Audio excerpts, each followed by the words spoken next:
Selamat bergabung kembali di video tutorial mata kuliah pemrograman dasar. Pada sesi ini, kita akan membahas tentang percabangan, di mana percabangan merupakan salah satu bagian penting dalam pemrograman dasar. Dalam belajar percabangan ini, Anda diharapkan menyelesaikan sebuah kasus, di mana dalam kasus ini Anda diharapkan bisa menampilkan grade dari sebuah test score yang dimasukkan dengan ketentuan-ketentuan atau kondisi-kondisi yang tertentu. Anda diminta membuat flowchart dan program dalam menampilkan grade tersebut. Adapun ketentuan-ketentuan yang berlaku, itu di sini ada 5 ketentuan atau 5 kondisi, sehingga nanti Anda bisa membuat masing-masing kondisinya adalah masing-masing percabangannya. Nah, jika tidak ada kondisi yang terpenuhi dari 5 ketentuan-ketentuan di awal atau kondisi di awal, maka akan keluar tampilan invalid test score, bukan grade dari test score tersebut. Nah, langkah awal Anda buat flowchartnya terlebih dahulu. Anda buka Visio Anda pilih basic flowchart.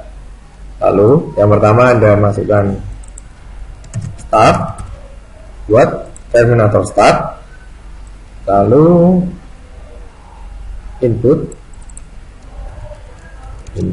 dimana yang dimasukkan adalah test score. Selanjutnya decision di sini merupakan kondisi yang pertama, yakni adalah jika test score dibagi 10 sama dengan 5.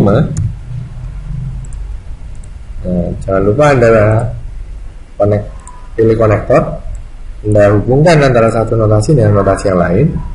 Nah, jika masuk dalam kondisi, output dari kondisi tersebut ada 2, yakni benar atau salah, true atau false, ya atau tidak. Nah, untuk yang opsi atau output yang benar, di sini akan mengeluarkan atau ini adalah grade is F. Nah, jika opsinya atau outputnya dari percabangan yang pertama ini salah, maka dia akan masuk percabangan yang kedua. Nah, sehingga Anda perlu konektorkan, Anda perlu hubungkan, koneksikan antara satu notasi flowchart untuk percabangan ini.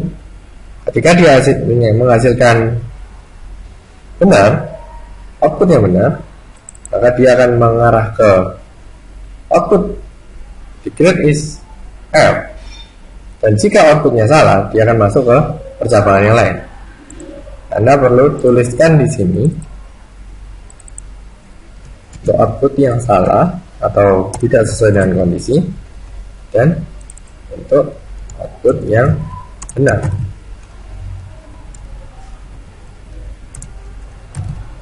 Selanjutnya Anda tambahkan kembali untuk kondisi yang kedua, test score dibagi 10 sama dengan 6. Nah, untuk percabangan yang kedua ini juga mempunyai 2 output untuk benar atau salah. Misal Anda pilih output yang benar lagi, Anda pilih output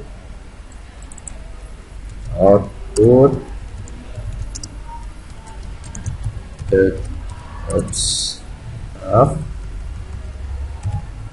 grade is D.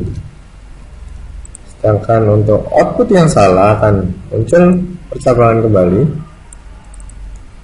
Jika test score dibagi 10 sama dengan 7. Oke. Lalu Anda koneksikan kembali, pilih konektor, dan Anda tuliskan mana yang sesuai kondisi dan mana yang tidak sesuai kondisi. Ini yang tidak sesuai kondisi, sedangkan ini yang sesuai kondisi. Selanjutnya untuk yang percobaan ketiga sama halnya dengan percobaan 1 dan 2, Anda geret lagi, geser kembali output, Anda tambahkan outputnya untuk percobaan yang ketiga, grade is C, sesuai dengan soal yang ditampilkan.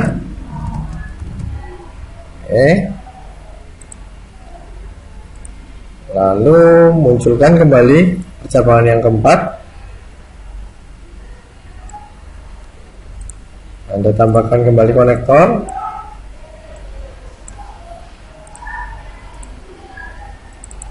tandai kembali mana output yang salah, yang tidak sesuai dengan kondisi, dan output yang benar. Masuk kembali ke percobaan keempat, 10 sama dengan 8.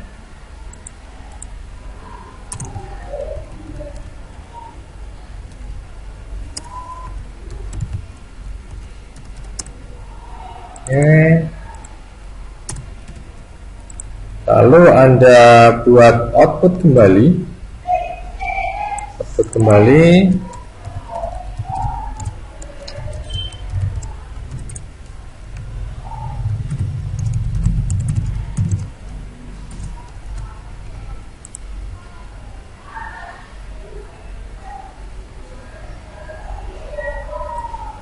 Anda pilih lagi percobaan yang kelima, lalu Anda koneksikan.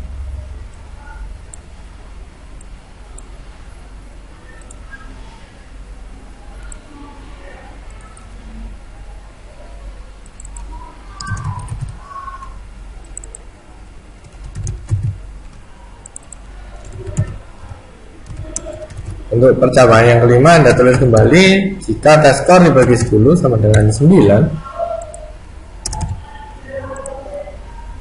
Lalu Anda ambil lagi outputnya jika sesuai dengan percobaan yang kelima, grade is A. Lalu berikan lagi output jika tidak sesuai dengan kelima percobaan tersebut. Ini adalah invalid test score. Lalu Anda koneksikan, Anda hubungkan kembali dengan konektor. Lalu ditandai mana yang benar dan mana yang salah. Dan ini benar. Dan yang terakhir Anda buat suatu konektor untuk suatu terminator N. Ambil suatu terminator kembali, Anda tuliskan N, dan Anda hubungkan dengan semua output yang ada. Anda hubungkan,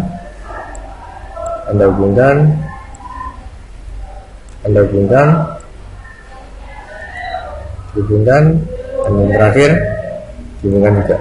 Nah, di sini Anda telah berhasil membuat suatu flowchart untuk menampilkan grade berdasarkan test score yang dimasukkan oleh pengguna.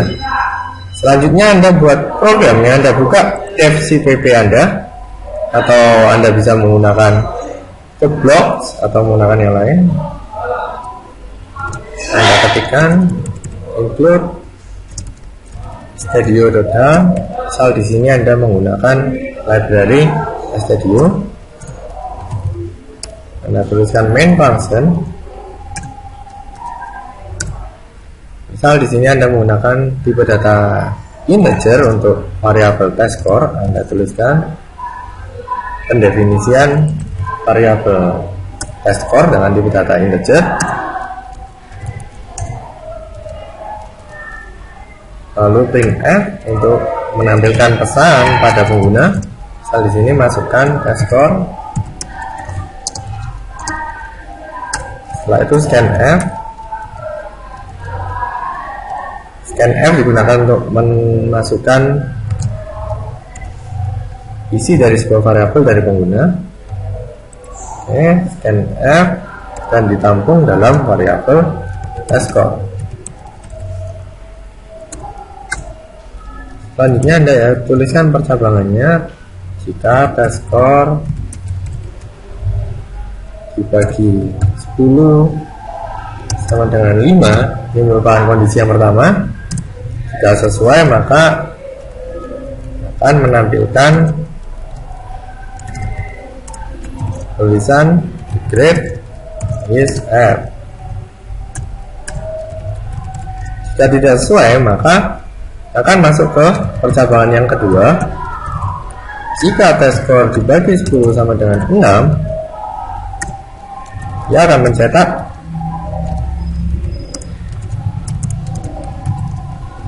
tulisan grade is D.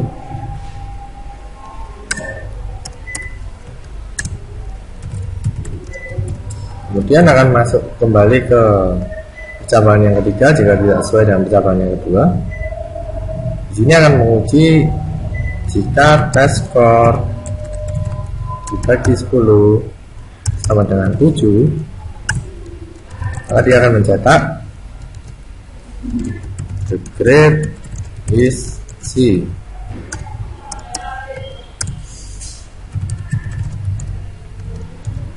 Untuk yang percabangan berikutnya,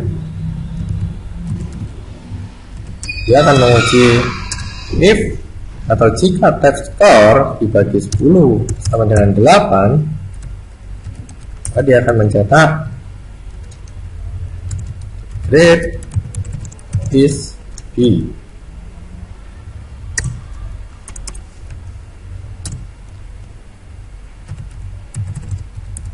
Kemudian untuk percabangan yang terakhir, ini adalah pengujian jika test_score dibagi 10 sama dengan 9, maka dia akan mencetak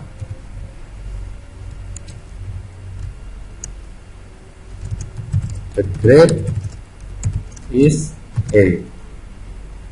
Nah, untuk kondisi salah di percabangan yang terakhir ini, dia akan mencetak invalid number.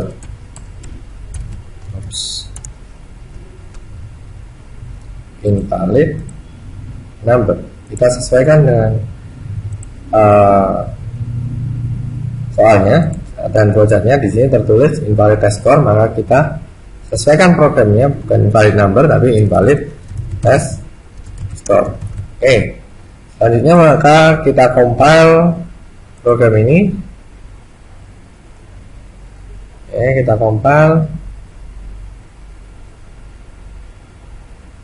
Ada kesalahan, maaf, kurang titik koma.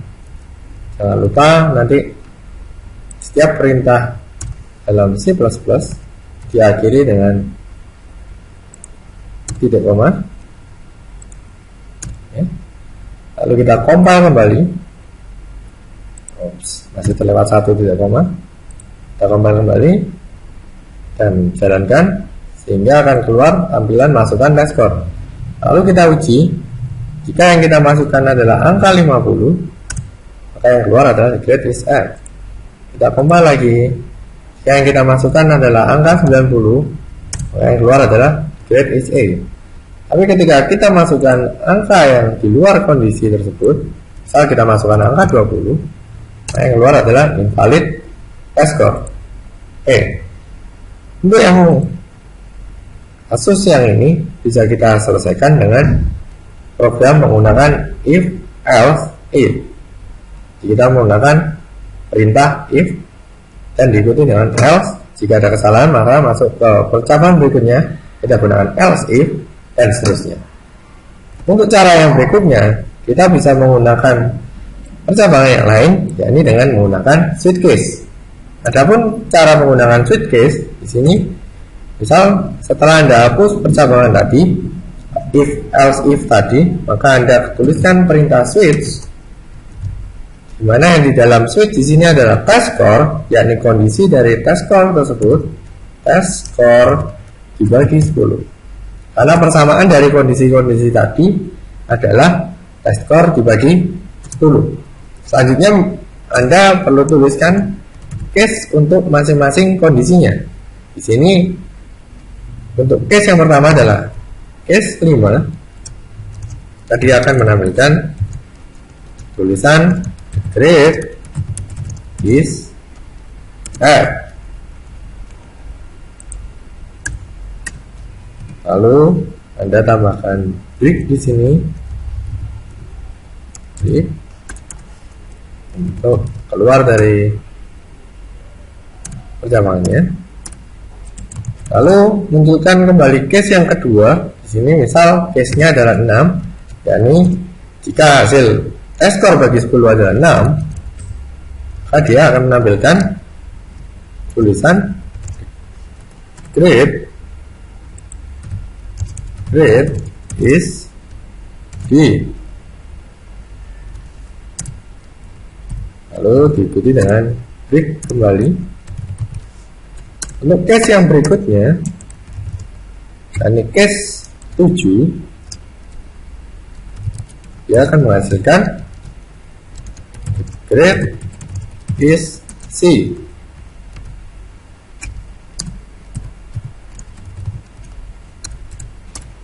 Untuk case 8, dia akan mencetak the grade is B.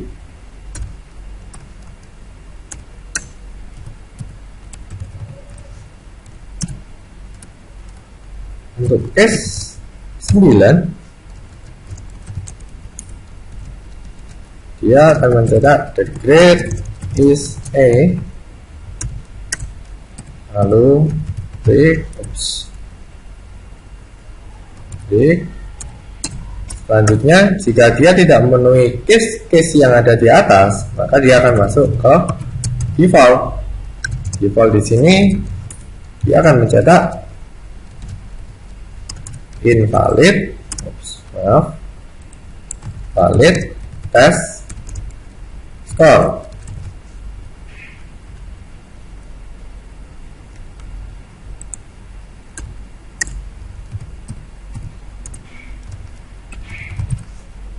Ya.